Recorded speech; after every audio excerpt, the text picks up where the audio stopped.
Jungle.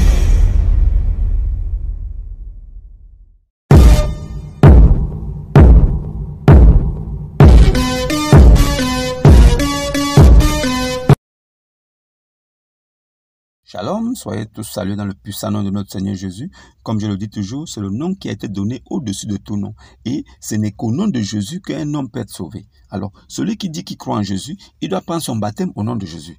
Celui qui dit qu'il croit en Jésus, il doit respecter les commandements de Jésus. Car la meilleure façon de croire en Jésus, c'est de respecter ce que Jésus a dit. Car lui-même, il a dit que celui qui m'aime, c'est celui qui garde mes commandements et mes préceptes. Alors, si tu dis que tu crois en Jésus, Issa, alors tu dois respecter les préceptes de Christ. Alors, quels sont les préceptes de Christ? Il faut croire qu'après la mort, il n'y aura pas de sexe au paradis. Au paradis de Jésus, il n'y aura pas de sexe. Mais au paradis de Allah, il y aura le sexe à gogo. Chaque musulman aura droit à 72 vierges qu'ils appellent les yuris, avec des grands yeux arrondis, noirs, et qui seront comme des perles. Et elles auront des formes, et on pourra voir même la moelle épinière de leurs os à travers leur peau. Elles seront tellement belles et elles ne vont que regarder leur mari. Elles ne pourront regarder personne d'autre à part leur mari. Elles seront seulement bonnes à forniquer. Leur but sera seulement d'écarter les pieds pour que les musulmans viennent rentrer et ressortent. Les yuris, ce sont des prostituées des musulmans qui iront au paradis de Allah. Et le paradis de Allah, pour y entrer, c'est pas compliqué. Soit tu prends une bombe, tu vas dans un supermarché, tu exploses, boum, tu tues et tu fais mourir. Tu meurs aussi. Pourquoi? Parce que dans le Coran, Allah a acheté, il a payé des musulmans pour qu'ils meurent et qu'ils fassent mourir aussi en échange du paradis. Donc, dans le paradis de Allah, il y a des gens, il y a des djihadistes qui sont là-bas. Les poseurs de bombes que vous voyez ici, qui ont tué des gens, des centaines de personnes, détruit les immeubles. Ces personnes-là, qui sont des criminels sur la terre, au nom de l'islam, ils sont des héros au ciel de Allah. Alors, eux, ils vont au paradis de Allah, ils sont assis là-bas. Allah leur remet chacun 70 tickets. Avec les 70 tickets, il peut choisir sur la terre 70 personnes pour venir le retrouver au paradis. Et ces personnes-là n'ont plus besoin de faire des efforts, de prier 5 fois, d'accomplir la salat, la zakat et tout le reste. Ils viennent au paradis tranquillement parce que ce monsieur-là a déjà payé leur place en mourant sur la terre. Ça, c'est le paradis de Allah. Maintenant, il y a d'autres façons aussi de rentrer dans le paradis de Allah. Il faut accomplir la zakat, la salat. Il faut croire aux signes. Quels sont les signes? Il faut croire que le père d'Abraham s'appelle Hazar, alors qu'il s'appelle Terak. Il faut croire qu'il y a un des fils de Noé qui est mort, alors que dans le livre des Juifs, le Talmud et dans la Torah, aucun des fils de Noé n'est mort. Il faut croire aussi que Marie, mère de Jésus, c'est Marie, sœur d'Aaron. Parce que Allah, le Dieu oublieur, le Dieu qui a un petit cerveau, a oublié que Marie, mère de Christ, Marie, mère de Jésus, n'est pas Marie, sœur d'Aaron. Allah a mélangé. C'est pas fini. Il faut aussi croire que dans la Bible, dans la Torah et dans le Talmud, on dit le fils qui a été amené pour le sacrifice, le fils d'Abraham, c'était Isaac.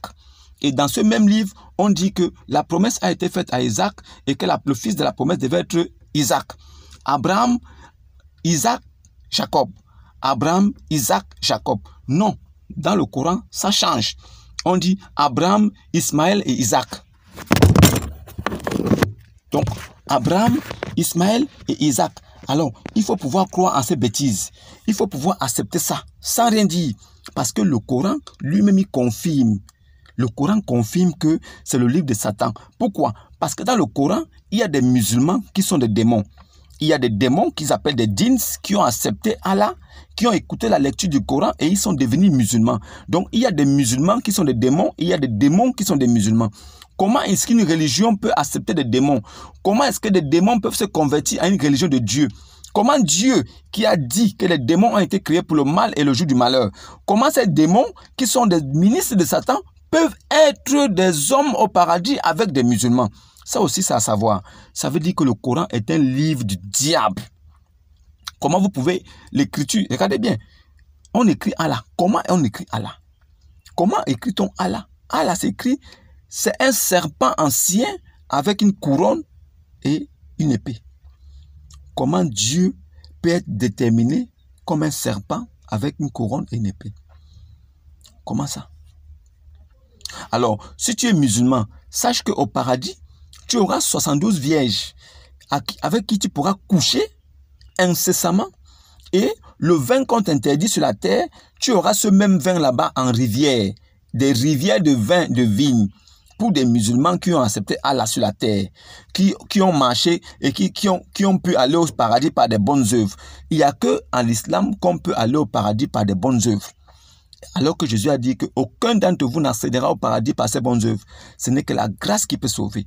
Alors, si Mohammed lui-même, il a cru en la grâce de Jésus, Saïd Aboukari, tome 2, page 3448. Alors, si lui-même, il a cru en la grâce de Jésus pour être sauvé, toi, petit musulman plaisantin d'aujourd'hui qui ne sait ni lire ni écrire, qui ne comprend même pas l'arabe, tu penses que tu vas aller dans quel paradis?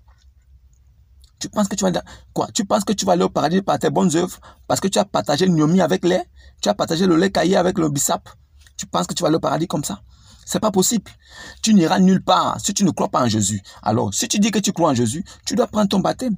Et je comprends aussi, il y a des fous, il y a des malades mentaux, des gens qui n'ont rien dans la tête. Certains musulmans qui disent qu'ils sont des enseignants, qui disent que l'ablution des musulmans, c'est le baptême. Maudit. Donc, l'ablution que les musulmans font là, ils lavent narine, ils lavent... Ça c'est le baptême des musulmans. Si tu n'es pas maudit, tu ne peux pas parler comme ça. Il faut être maudit jusqu'aux os pour dire une parole pareille. Ismaël Aka et son frère Outas Djané, des maudits comme ça. Comment tu peux dire que non, le baptême des musulmans, c'est l'ablution? Tu comprends ce que ça veut dire, ablution? Vous lavez les narines parce que Satan dort au fond de vos narines. Muhammad a dit Satan dort au fond des narines des musulmans. Voilà pourquoi ils versent l'eau 3 fois là-bas. Ils approchent le rameau de leur nez. Ils lavent les oreilles parce que Satan fait pipi dans les oreilles. Les musulmans qui ne se lèvent pas à 4 heures là, ceux qui ne se lèvent pas à 4 heures pour prier, Satan fait pipi dans les oreilles pour qu'ils n'entendent pas l'appel à la prière. Et l'appel à la prière là, quand le niaisin crie Allahu Akbar, Satan s'enfuit en pétant pour ne pas entendre la prière. Et dès que celui-ci finit de crier, Satan revient encore à côté d'eux. Satan ne s'éloigne jamais des musulmans. Satan, c'est leurs propres frères. Ils ont accepté Satan. En acceptant la religion musulmane, l'islam, ils ont aussi accepté Satan. Si vous êtes dans une religion où les démons sont devenus musulmans, sachez que vous êtes dans une religion de Satan. Et il ne peut pas vous quitter. Il est avec vous partout où vous allez. C'est pour ça qu'après avoir crié Allahu Akbar, Satan s'enfuit en pétant. Mais dès que le niaisin s'arrête, Satan revient près d'eux. C'est ce qui est écrit dans le Coran, dans la Sunna, dans les hadiths, dans Saïd Aboukari, dans Abu Daoud. Satan ne s'éloigne jamais des musulmans. Votre prophète est allé prendre une petite fille de 6 ans qui jouait encore avec ses poupées. Un enfant de 6 ans, c'est un bébé. Elle ne sait même pas se laver. Elle ne sait même pas préparer. Elle ne peut pas s'occuper d'un homme. Un enfant de 6 ans, c'est un bébé. Hein? C'est un bébé. Comment toi, un papa de 55 ans, tu vas prendre un bébé de 6 ans, tu l'as mougou? Comment vous pouvez accepter qu'un homme puisse aller prendre un enfant, un bébé qui porte encore des couches? Il la baise. Et vous dites que c'est la religion de paix, que Dieu a agréé ça. Que Dieu, Allah, votre Allah qui est Dieu là, c'est lui qui a amené, ça veut dire qu'il a montré à Mohammed un rêve là où les anges venaient avec Aïcha, 6 ans, avec une robe de soie verte. Et ils lui ont dit, voilà ta femme, ici et dans l'au-delà. Et Mohammed a pris la preuve, il a tapé. Vous qui allez regarder cette vidéo, si vous avez des enfants de 56 ans et qu'un homme de 55 ans venait la prendre, il dit il va la prendre au nom de l'islam, comme le prophète a fait, il va la taper. Vous serez d'accord? On écarte les pieds de votre petite fille de 6 ans pour la violenter, la violer. Et vous appelez ça religion de paix. C'est ce que vous appelez le mariage forcé. Vous êtes sûr que cette fille-là, si elle consent, elle peut accepter? Vous êtes sûr que cette fille est d'accord? Vous êtes des maléfiques. L'islam n'est pas une religion de Dieu. L'islam, c'est une religion du diable. Il n'y a rien de divin dedans. Il n'y a rien. Est-ce que vous savez que votre prophète lui-même, quand il partait à la mosquée, il appelait les petits garçons vers lui.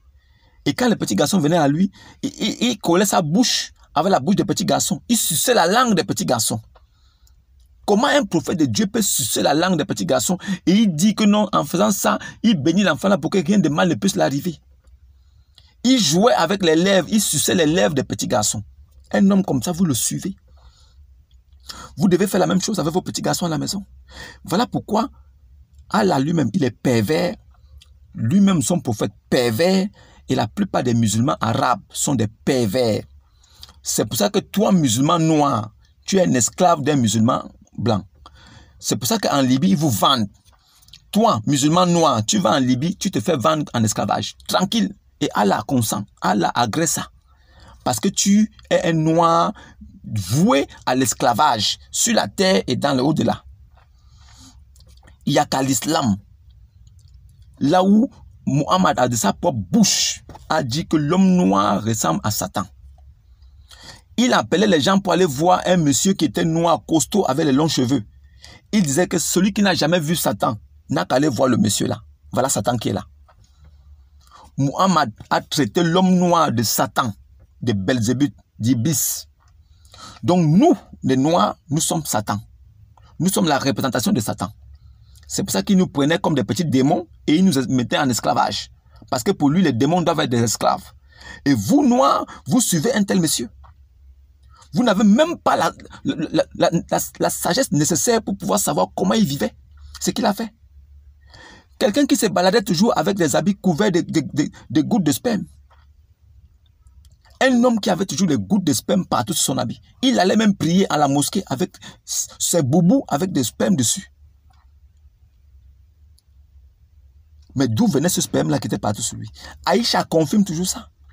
Que l'homme de Dieu, le prophète de Dieu avait toujours les taches de sperme partout sur son habit.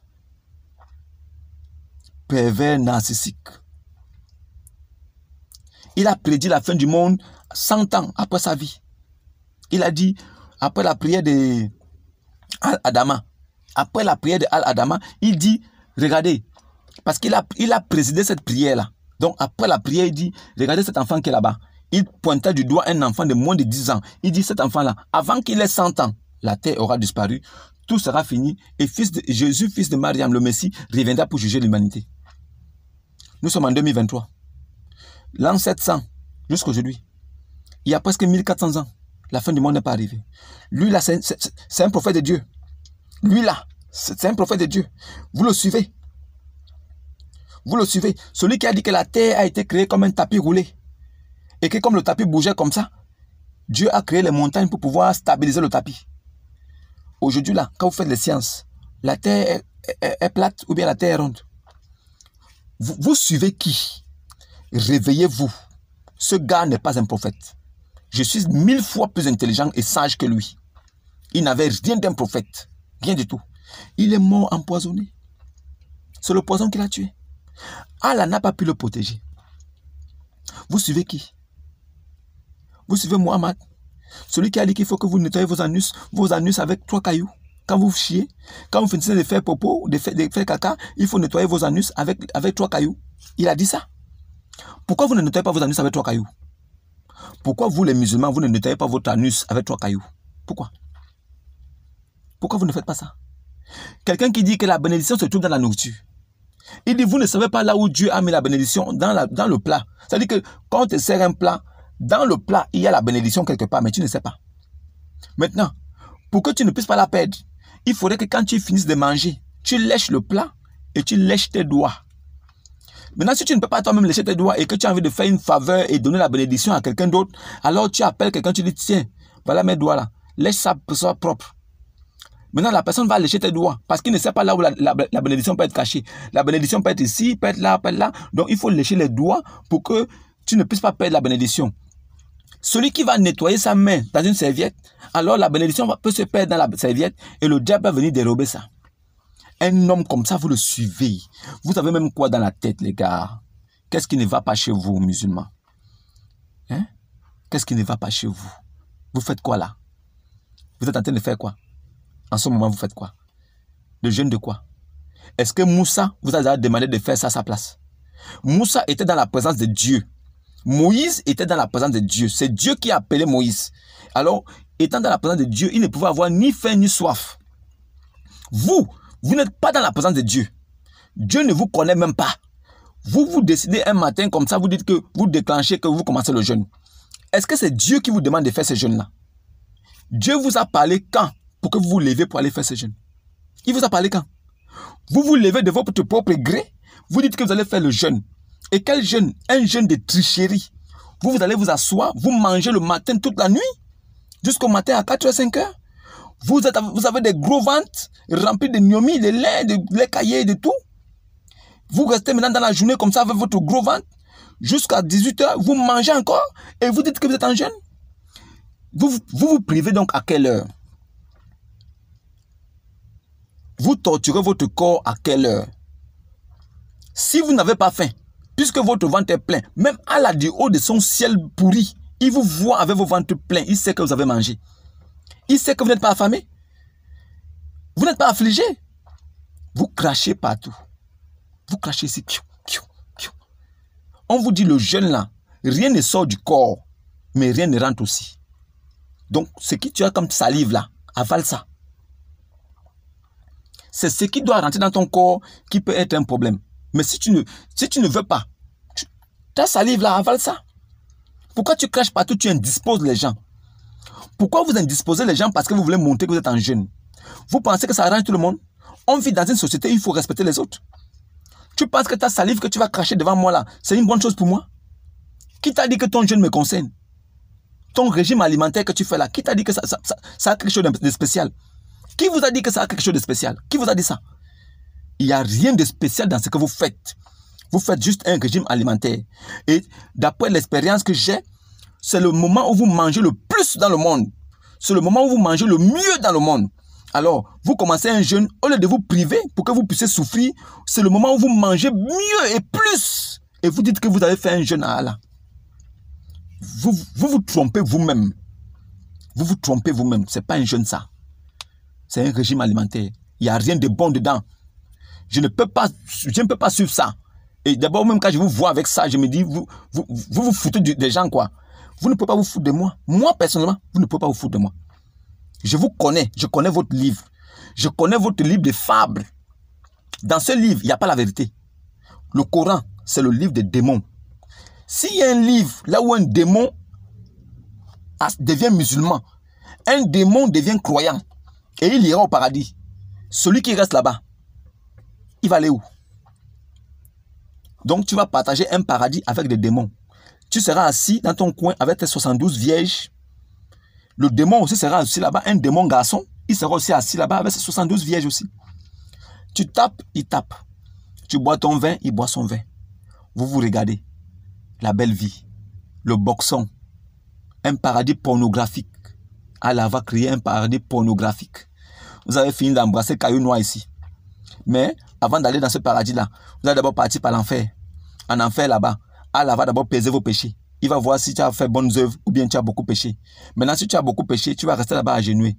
Maintenant, qui te dit que quand tu vas rentrer en enfer, tu vas ressortir? Qui vous a dit que l'enfer c'est un pont ou c'est un passage? L'enfer, c'est une destination. Si tu y vas, tu ne ressors plus. Alors, vous qui n'avez pas cru en Jésus là, quand vous allez aller en enfer, vous ne sortirez pas de là. Puisque la preuve est là, évidente. Votre Mohammed, il est mort, il est parti en enfer. Est-ce qu'il est sorti? Est-ce que Mohammed est sorti de l'enfer? Mohammed est parti en enfer, non? Il est mort, non? Est-ce qu'il est ressuscité? Même dans le Coran, Allah n'a pas pu ressusciter Mohammed. Mohammed n'a pas pu être ressuscité par Allah dans son propre livre. Mais c'est Jésus qui a été ressuscité. Maintenant, si toi, tu suis Mohammed et que tu vas en enfer, tu vas le retrouver. Comme il n'est pas ressuscité, toi aussi, tu ne seras pas ressuscité. Tu seras là-bas avec lui. Maintenant, ceux qui ont suivi Jésus et que Jésus est ressuscité, ils ne pourront pas rester là-bas. Parce que quand ils vont arriver là-bas, en même temps, ils vont suivre le chemin de leur Seigneur. Ils vont aussi ressusciter comme Jésus. C'est de ça qu'il s'agit. Suivez Jésus. Et vous, musulmans là, qui passez le temps à prendre la Bible là pour pouvoir évangéliser. Évangéliser là, ça ne concerne pas les musulmans. Ça concerne les envoyés de Dieu, du Christ, du Messie. Alors, si vous prenez votre Coran, enseignez à vos fidèles là, ceux qui vous suivent là, à 2 balles, enseignez-leur comment marcher. Montrez-leur la doctrine de Mohammed. Dites-leur ce que Mohammed a fait sur la terre. Et comme ça aussi, ils vont répéter. C'est comme ça qu'on en parle les gens. Moi, si je vous enseigne, je vous parlerai de Jésus. Comment il a marché, ce qu'il a dit. Alors, faites la même chose pour Mohammed. Et on verra si quelqu'un va vous suivre. Une religion de démons. Une religion de Satan comme ça. Shalom et à demain. Audio Jungle.